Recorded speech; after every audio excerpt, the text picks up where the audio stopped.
प्रणाम मित्रों, परम पूज्य गुरुदेव व परम वंदनीय माता जी की सूक्ष्म उपस्थिति में आइए सुनते आरंभ करते हैं। मेरे साथ एक स्वर में बोलेंगे ओम भूर्भुवः स्वः तत्सवितुर्वरेण्यं भर्गो देवस्य धीमहि धियो यो नः प्रचोदयात्।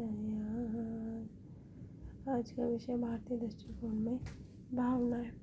भावना एवं संवेदनाएं मनुष्य के व्यक्तित्व का अभिन्न अंग है। जाने अनजाने जीवन की प्रत्येक गतिविधि या तो भावनाओं से संचालित होती है या उनसे प्रत्यक्ष अप्रत्यक्ष रूप से प्रभावित होती है।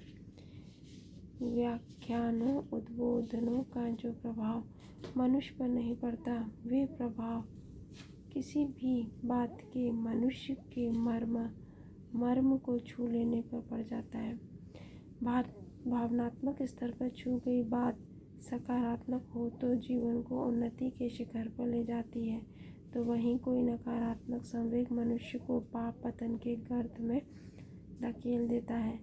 जीवन के प्रत्येक पहलू व व्यक्तित्व के सभी आयामों पर भावनाओं के जो प्रभाव हैं, उन्हें ना तो नकारा जा सकता है, न ही उन्हें अनदेखा किया करके किसी महत्वपूर्ण उल्लेखनीय प्रगति की उपेक्षा की जा सकती है। यही कारण है कि आज भावनाओं को समझने के लिए, उनके सभी पक्षों पर शोध करने के लिए मानवीय चिंतन के सभी पक्ष भरसक प्रयास करते नजर आते हैं। चाहे वो मनोविज्ञान हो या मनोचिकित्सक, सामाजिक विज्ञान हो या भौतिक सांस्कृतिक परिप्रेक्ष्य हो या भौगोलिक परिवेश, हर विद्या के विशेषज्ञ अपने अपने क्षेत्र में भावनाओं पर शोध करते नजर आते हैं। यहाँ यह ध्यान देने योग्य लक्ष्य है कि भावनाओं को अनुभव करना जितना सहज व सरल है, उन्हें परिभाषित करना उतना ही कठिन व जटिल। एक अनपढ़ व्यक्ति भी अपनी व दूसरों की भावनाओं को महसूस कर सकता है। आज जन्म लिया नवजात शिशु भी भावनात्मक आदान प्रदान को अनुभव करता है, पर उसके बाद भी भावनाओं को एक समग्र रूप में परिभाषित करना आज तक वैज्ञानिकों के लिए संभव नहीं हो पाया है, क्योंकि परिस्थितियों के अनुरूप भावनाओं की परिभाषा बदल जाती है। मसलन भावनाओं को सांस्कृतिक परिप्रेक्ष्य में जैसा पुकारा जाए, वह उनकी जैव वैज्ञानिक परिभाषा विवेचन से पूर्णतया अलग होगा।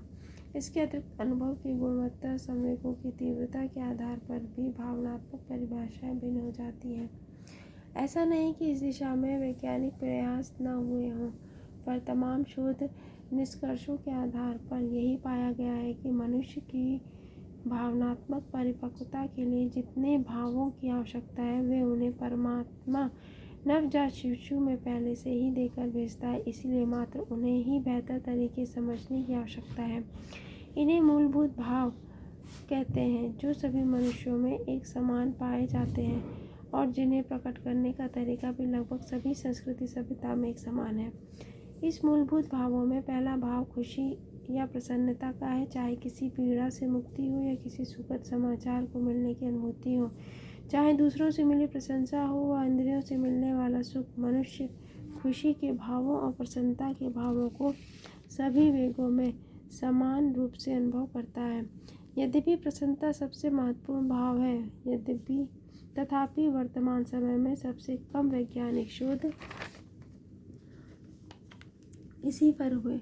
सन 1967 से 1995 के मध्य भावनाओं पर हुए प्रत्येक 25 शोधों में से मात्र एक इसी विषय पर हुआ, जिसका संभावित कारण परिवेश में बढ़ता तनाव, जो शोधों का मुख्य विषय रहा। इसमें सबसे उल्लेखनीय तथ्य है कि प्रसन्नता के भाव को व्यक्त करने के लिए पश्चिम जगत में मात्र एक ही शब्द या माध्यम रहा, जबकि भारत में आर्ष चिंतकों में सदा से दो तरह के सुखों की कल्पना की। इंद्रिय सुख, जो राग द्वेष की ओर ले जाते हैं, व आत्मिक सुख, जो ब्रह्मानंद व समाधि की ओर ले जाते हैं। समाधि वह अवस्था है जब परमात्मा के अंश के रूप में उत्पन्न जीवात्मा अपने मूल रूप को प्राप्त कर स्वानंद का अनुभव करता है।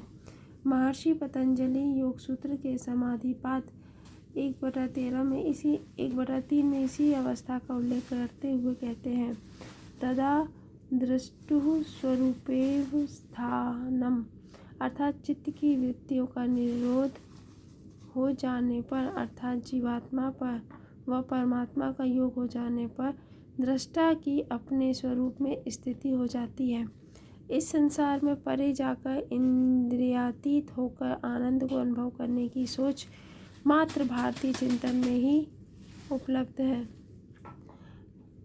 और इसलिए पाश्चात्य चिंतन इस भाव पर समग्र शोध करने से वंचित रह गया है। वर्तमान समय की एक महती आवश्यकता इस आयाम पर भारतीय परिप्रेक्ष्य को ध्यान में रखते हुए नूतन शोध करने की है। प्रसन्नता के विपरीत उठने वाला इसका भाव दुख या क्षोभ का है। पश्चिमी मनोवैज्ञानिक ने इस भाव को तीव्रता के आधार पर समझने का प्रयास किया। जैसे पलचिक के सन 1980 के शोध के अनुसार दुख की तीव्रतम अवस्था शोक व सबसे तीव्रता वाली अवस्था चिड़चिड़ाहट है। इस विषय पर एकमन एवं फ्राइसन ने तथा बाद में रसेल ने गंभीर शोध किए, पर मात्र भारतीय चिंतन ऐसा था जिसने न केवल दुख के कारण पर गंभीरता से विमर्श किया बल्कि उसकी तीव्रता को अनेक तलों पर परिभाषित भी किया।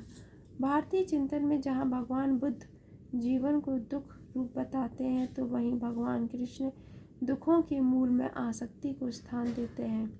गीता के अध्याय 2 में वे कहते हैं, ध्यायतो विषयान् पुंसः संघस्तेषुपजायते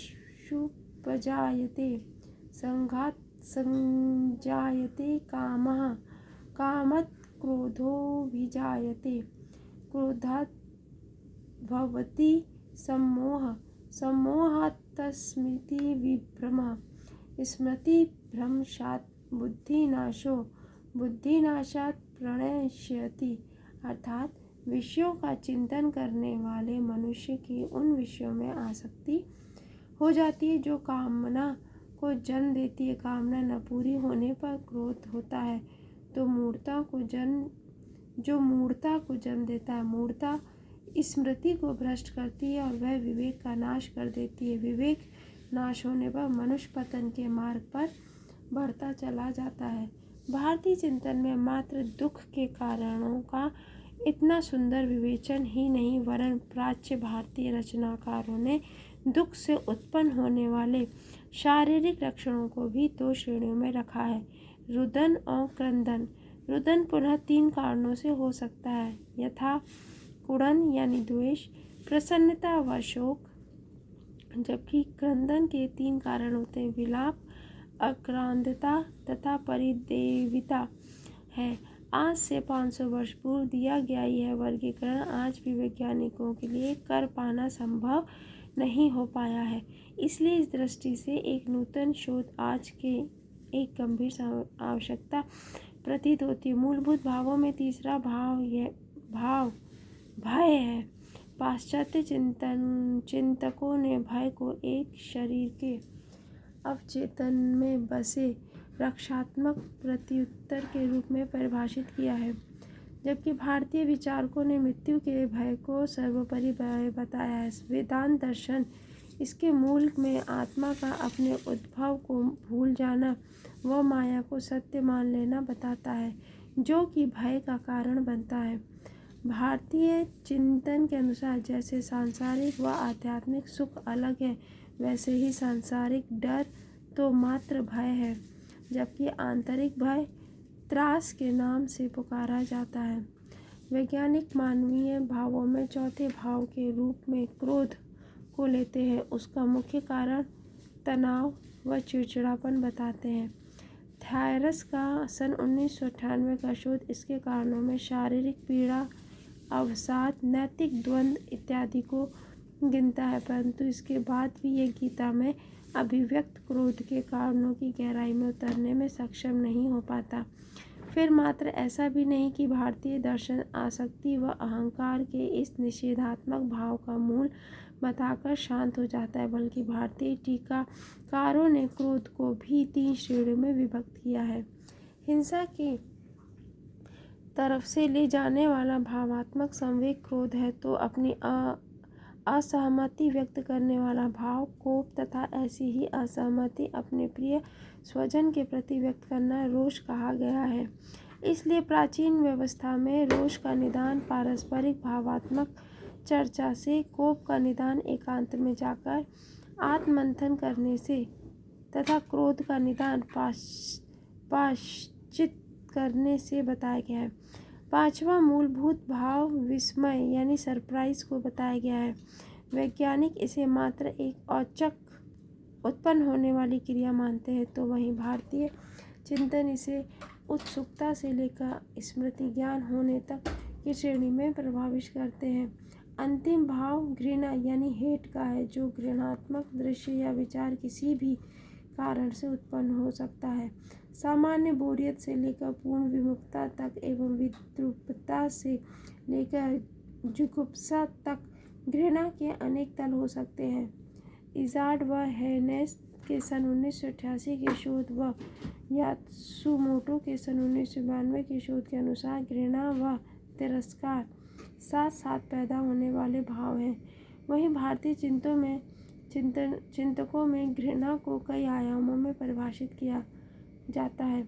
जहाँ किसी घृणित दृश्य पदार्थ को देखकर मन में पैदा हुआ भाव जुगुप्सा का है, तो वहीं शारीरिक संवेग उद्वेग के नाम से जाना जाता है। संसार के प्रति घृणा वैराग्य को जन्म दे सकती है, तो स्वयं के कृत्यों के प्रति घृणा क्षोभ को।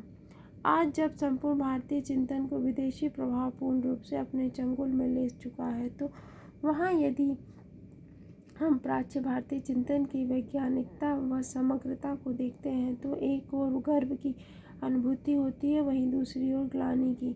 गर्व इस बात का है कि हमारी विरासत कितनी गौरवशाली है, तो ग्लानि इस बात की कि हम उस कार्य को आगे नहीं बढ़ा पा रहे।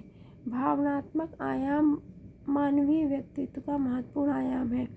आज जब ज़्यादातर पश्चिमी वैज्ञानिक भावनाओं की एक परिभाषा पर सहमत नहीं हो पाते, तो वहीं आज से हजारों वर्ष पूर्व भारतीय विद्वानों व विज्ञजनों ने भावों का इतना समग्र अध्ययन करके रख दिया था।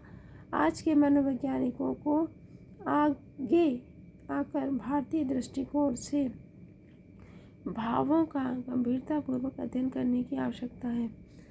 धन्यवाद मित्रों। ओम द्यौः शांति अंतरिक्षं शांति पृथ्वी शांतिरापः शांतिरोषधयः शांति वनस्पतयः शांतिर्विश्वे देवाः शांति ब्रह्म शांति सर्वं शांति शांतिरेव शांतिः सामा शांतिः। ओम शांति शांति शांति सर्वारिष्ट शांतिर्भवतु।